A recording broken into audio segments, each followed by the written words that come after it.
आणि माझा नित्यनेमाने संपर्क आलेला आहे. तुम्ही सगळे भावी शिक्षक आहात आणि शिक्षक म्हटल्यानंतर वाचन हा शिक्षकांसाठी अविभाज्य भाग म्हणा, कृती कार्यक्रम म्हणा असणं अपरिहार्य किंवा निहित आहे.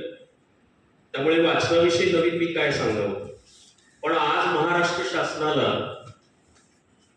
असा काहीतरी संकल्प करावा असं वाटत आहे किंवा असं परिपत्रक काढावं लागत आहे. याचं कारण कुठेतरी याविषयी चिंतन किंवा याविषयी कुठेतरी चिंता शासनाला पण वाटत असणार आहे आणि समाजात तसं चित्र आज दिसतंय. म्हणजे मी गमतीने आमच्या पदव्युत्तर विभागात शिकवत असताना एमएच्या विद्यार्थ्यांना म्हणत असतो, माझे काही विद्यार्थी पण समोर आहेत,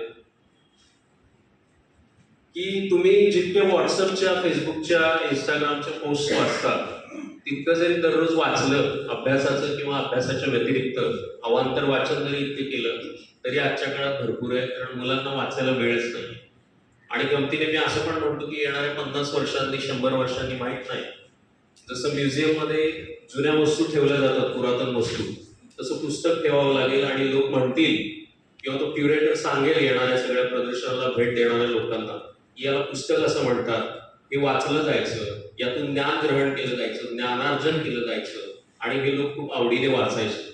अशी वेळ येते की काय अशी परिस्थिती आहे, कारण मुलं वाचत नाहीये आणि वाचनाविषयी ही जी अनास्था दिवसेंदिवस आपल्यात वाढत आहे याला कुठेतरी समाज माध्यम पण कारणीभूत आहे.